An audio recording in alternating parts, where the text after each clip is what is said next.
Jorge Lafon completaria 73 anos de idade se vivo estivesse. Vivo na Terra, porque em nossa memória, na arte, na história da TV brasileira e na infância de vida de pessoas pretas LGBTs, ele continua vivíssimo. Lafon estreou na televisão brasileira como bailarino do Fantástico e depois passou pelos programas Viva o Gordo, Os Trapalhões, além da novela Sassaricando, todos ainda na TV Globo antes de chegar ao SBT, onde teve seu auge. O ator fez ainda mais sucesso por sua icônica personagem Vera Verão em diversos programas, que se tornou um símbolo de representatividade LGBTQIAPN+, na televisão aberta, em um tempo que a gente nem sabia o que era representatividade. Jorge Lafon era uma enorme presença por onde passava. Enorme literalmente, porque era um homem muito grande em sua estatura, e enorme de talento, porque fazia arte, comédia, interpretava, cantava e incomodava. E como a sociedade não consegue ver uma preta sendo melhor, se destacando, ganhando espaço que historicamente é ocupado por gente medíocre, eles o mataram.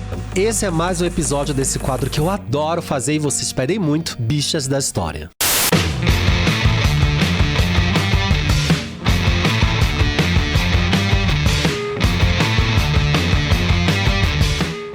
Olá, Belovers, eu sou Márcio Rolim, criador e apresentador deste canal Bi-Quarentona, onde contamos histórias de pessoas que marcaram a existência e a resistência de todos nós LGBTs. Então já segue esse canal aqui agora mesmo, tá? Aperta o botão, aqui de baixo tem duas maneiras muito legais de ajudar. O Apoia-se ou o Pix, e ajuda a gente a continuar fazendo vídeos legais toda semana.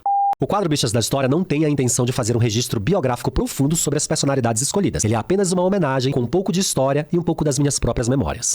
Jorge Luiz Souza Lima, bailarino, ator e humorista brasileiro. Ele nasceu em 29 de março de 1952 em Nilópolis, no Rio de Janeiro. Ele foi um dos nomes mais conhecidos do país entre as décadas de 1980 e 1990, rompendo todos os estereótipos e ocupando lugares importantes na TV brasileira. Lafon estudou balé clássico e dança africana e trabalhou como dançarino por mais de 10 anos. É uma memória incrível porque muita gente só conheceu Lafon na TV. Lafon, enquanto bailarino, se apresentou em clubes, boates cariocas e até casas de shows no exterior, nos Estados Unidos e em toda a Europa. Depois, Lafon se formou em artes cênicas pela Universidade Federal do Rio de Janeiro. Sim, Lafon era formado pela UFRJ, frequentou a universidade pública e em 1974 ingressou o corpo de balé do Fantástico da TV Globo.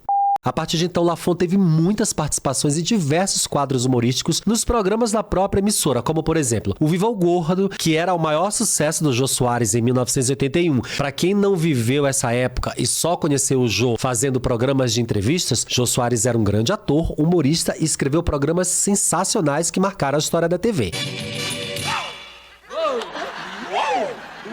Do Carlos Sueli, é isso? Carlos Sueli? É que mamãe queria muito uma menina. E muita gente importante passou por ali e fez carreira ali, como Lafon, que logo depois foi parar na novela Sassaricando, em 1987, que eu particularmente amava muito. Já em 1989, ele interpretou o lendário personagem Madame Satã na novela Cananga do Japão, já na Manchete. Inclusive, um dos episódios de Bichas da História aqui nesse canal é sobre Madame Satã. Então aqui de baixo, depois que você acaba esse, clica no link pra assistir. E aí o Lafon ingressou para o elenco de Os Trapalhões, como Soldado Divino.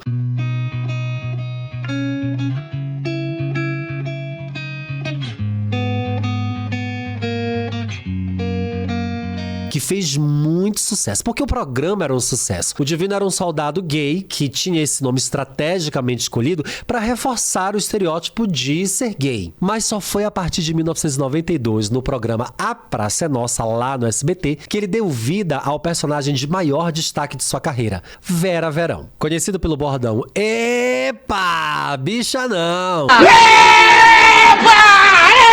Epa! Bicha não! Lafon trabalhou no programa até 2002. Foi uma longa jornada de 10 anos.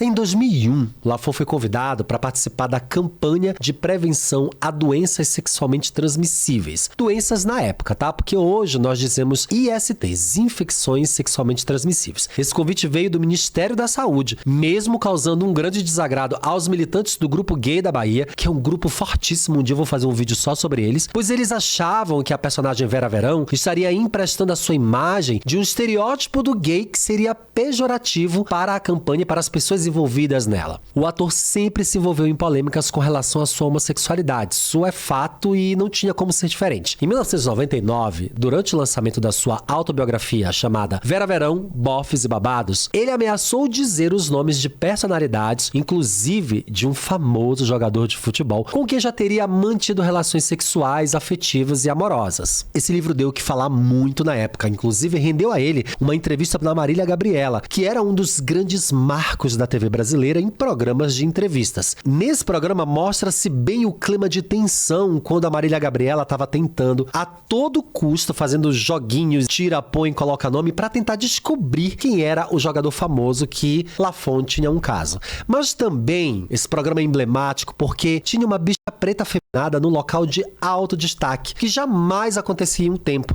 Lafon sentou de frente com a Gabi e eu particularmente não recordo de outras bichas pretas daquela época terem conseguido esse espaço. Tivemos uma grande e lendária entrevista com Clodovil, claro, inclusive Clodovil também já foi personagem aqui do Bichas da História, eu acho que é o episódio mais assistido e mais polêmico, mas ele era um grande amigo da Marília, fez o vestido dela de casamento e não se identificava exatamente como uma bicha preta, e não era de fato um preto retinto. Lafon, sim, sentado ali, ele deu a entrevista que o Brasil não queria ver, mas viu, engoliu todas as realidades e as verdades sobre racismo e sobre ser bicha preta em um tempo que a gente não discutia isso na TV brasileira. Porque você é negro e homossexual. E artista. Então, de 88 pra cá, que as pessoas começaram a respeitar. Respeitar, elas sempre respeitaram. Porque eu sempre fui uma pessoa muito taxativa, né? Sobretudo, ele foi ali confrontar um esporte tipicamente machista e dizer: sim, tá cheio de jogador viado no futebol brasileiro,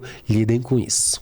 Agora, voltando um pouco na história, Jorge Luiz adotou o seu sobrenome novo em homenagem à grande atriz Monique Lafon. Ele era muito fã. E antes de adotar o nome, claro que ele foi conversar com a dona do nome, pediu autorização e ela não colocou nenhum obstáculo. Ela disse pra ele: pode usar. E deu muito certo. Antes de conseguir viver de arte, Lafon trabalhou como cabeleireiro, muito jovem ali pelos 17 anos. E nessa coisa de salão, de pintar unha, fazer cabelo, ele se encontrou como drag queen e ele passou até se apresentar em eventos de moda e beleza. E apesar de ter trabalhado como cabeleireiro, o Lafon sempre manteve a careca por uma escolha. Não foi genética, o cabelo dele não caiu. Ele contou que ele passou a máquina zero na cabeça pela primeira vez quando ele foi aprovado no vestibular de educação física. Sim, gente.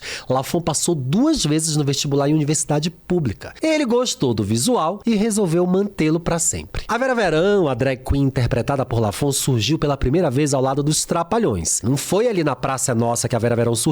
Foi com o Didi e o Dedé. Mas é claro que a Vera Verão, essa entidade, foi ganhar projeção nacional já em 1992 na Praça Nossa. No humorístico da Globo, a personagem era um soldado machão que voltou diferente após uma viagem ao exterior. Meses depois da participação, o autor recebeu o convite do Carlos Alberto de Nóbrega para integrar o elenco de A Praça é Nossa. Era uma chance maravilhosa pro Lafon de ter um destaque da sua personagem e esquetes só dele, o que não acontecia lá nos Trapalhões. Logicamente que todo esse meio fazia com que ele ficasse amigo de grandes nomes gays da época. E a aproximação com Clodovil seria inevitável. Eles tiveram uma grande amizade, Clodovil o ajudou em muitas questões. Mas essa admiração acabou com uma briga. O Lafon afirmou em algumas entrevistas que o Clodovil o ajudou a aceitar como um homem gay na juventude. Ele aparecia nos programas de TV, vistos por toda a família, enfim, eles tinham realmente afeto. Mas essa admiração acabou em 1992, quando o humorista disse ter sido alvo de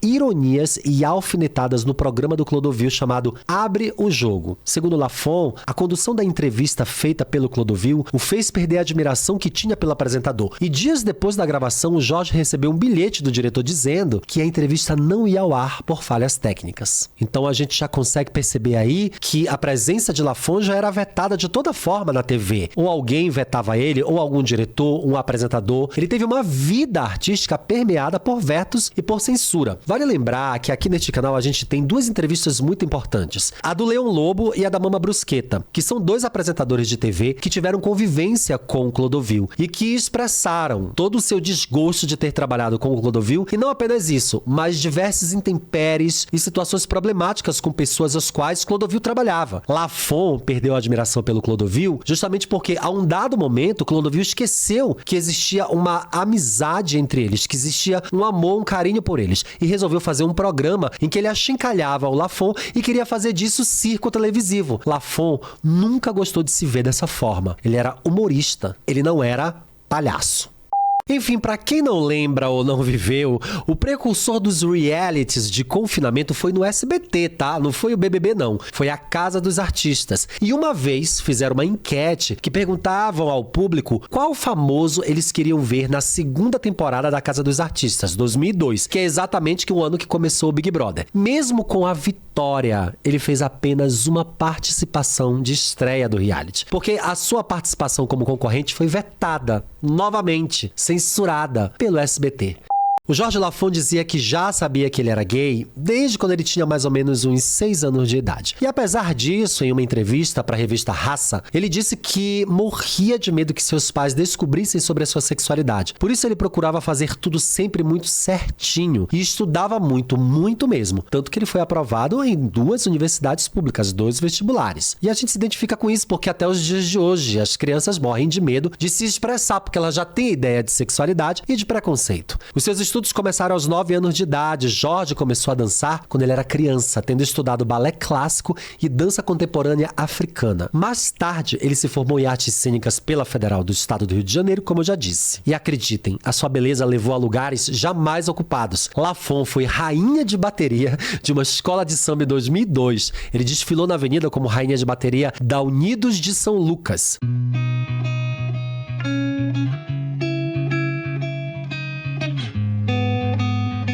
E esse, infelizmente, foi o seu último carnaval. Mas antes de partir, ele chegou a desfilar quase que completamente nu no carnaval de 1990 na Beija-Flor. Ele entrou na avenida ou num carro alegórico somente com um tapa-sexo. A Beija-Flor sempre envolvida nessas polêmicas maravilhosas. O enredo desse ano era Todo Mundo Nasceu Nu. E Jorge apareceu na avenida muito bem caracterizado, ou seja, sem nada, com seu lindo corpo, a sua linda cor e a sua expressão.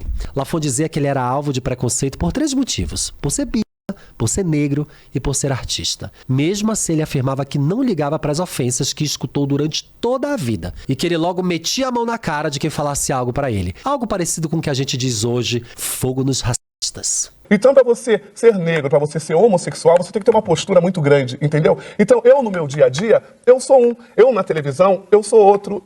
Entendeu? Então, tem que ter Departamentos estanques. um departamento, entendeu? A vida de Lafon foi tema no musical Jorge para Sempre Verão, dirigida por ninguém menos que Rodrigo França, que é ator, diretor, professor, dramaturgo, escritor, ex-BBB e esteve aqui neste canal comigo batendo um papo maravilhoso no podcast. O link tá aqui debaixo. Nós falamos desse musical do Lafon, essa parte da entrevista com o Rodrigo é linda. Eu fui assistir a peça do Rodrigo quando tava em cartaz. Eu e o Rodrigo falamos um momento que a gente não queria ter visto nem vivido. Em 10 de novembro de 2002, Lafon foi convidado para participar do quadro Homens versus Mulheres, um quadro de humor do programa Domingo Legal no SBT, que era apresentado pelo Gugu Liberato, que também já não está mais nesse plano. Caracterizado de Vera Verão, Lafon integrava o lado feminino da disputa, mas ele foi retirado do palco em determinado momento. Supostamente isso foi um pedido do padre Marcelo Rossi, que se apresentaria no programa dali a alguns minutos. Após a apresentação, a produção solicitou insistentemente que o Lafon retornasse, pois o padre havia saído. Porém, Lafon, chateado, magoado naturalmente, não quis voltar. Numa entrevista à revista Quem, um tempo depois, o padre Marcelo Rossi negou esse episódio e afirmou que nunca discriminou Jorge Lafon. A gente nem precisa fazer uma lista das declarações homofóbicas que o Marcelo Rossi já fez aqui, ou talvez a gente precise sim em algum momento. No dia 17 de novembro de 2002, uma semana depois desse incidente, Lafon foi internado em estado grave com problemas cardíacos. Num primeiro momento, os médicos diagnosticaram uma crise hipertensiva. Sim, Lafon era hipertenso, ele tinha esse histórico. E nas semanas seguintes, após o incidente, ele teve que internar diversas vezes no hospital, sendo a sua última internação em 28 de dezembro de 2002, quando seu problema de saúde se agravou com uma crise renal, levando à morte. Jorge Lafon era hipertenso e enfrentava problemas cardíacos, além de suas condições renais. Ele tinha 50 anos de idade, muito jovem, mas já fazia hemodiálise. Lafon sofreu uma parada cardiorrespiratória e acabou sendo internado no hospital Sepaco, aqui em São Paulo, morrendo no dia 11 de janeiro de 2003. Apesar da morte em São Paulo, o sepultamento do artista, por fim, ocorreu no cemitério de Irajá, na zona norte do Rio de Janeiro, causando um grande tumulto com uma reunião de mais de 50 mil pessoas que queriam se despedir da Vera Verão, que queriam se despedir, dizer um último adeus àquela entidade que invadia a casa das pessoas com sua atitude, com suas falas, com seus berros, com a sua resistência. Pra mim, Lafon era muito mais que um ícone televisível. Ele era uma chance da gente viver fantasiosamente as coisas que a gente jamais poderia viver na realidade. Eu, quando criança de periferia, imagina, uma criança muito pobre, não tinha a oportunidade nem a chance de ser uma criança afeminada, de brincar com isso, de me expressar. Eu tinha que me anular o tempo inteiro. E a Vera Verão se tornou uma possibilidade de enxergar essa liberdade, uma chance de concretizar algo em mim que queria no passado ser livre. Eu falei por anos os bordões dele no meu dia a dia. Veja lá como fala, sua sirigaita! Bicha não! Eu sou Vera Verão! E foi um impacto pra mim a morte do Jorge Lafon, porque eu tinha consciência de que a gente estava perdendo mais uma vez um dos nossos muito cedo, como sempre acontece. Contem pra mim qual a melhor lembrança que vocês têm de Jorge Lafon, quais são os seus programas favoritos, as suas falas favoritas, os seus looks favoritos do Lafon, como Vera Verão ou em suas outras personagens, como Lafon influenciou a vida de vocês que são um pouquinho mais velhos e como vocês que são um pouquinho mais novos que assistem esse canal conheceram ou souberam quem era Jorge Lafon, ou se de repente vocês sabiam que era Vera Verão, mas não sabia que era o Lafon por trás de todo aquele incêndio, aquele enxame, aquela expressão de arte, de luta e de resistência. Muito obrigado para quem chegou até aqui o final desse vídeo. Deixa seu like, faz seu comentário, segue o canal e dá aquela ajudinha pra gente aqui no Pix, pra gente fazer mais Bichas da História. Agora estão passando 2 episódios anteriores de Bichas das Histórias para vocês continuarem maratonando. Um grande beijo e até o próximo. Tchau!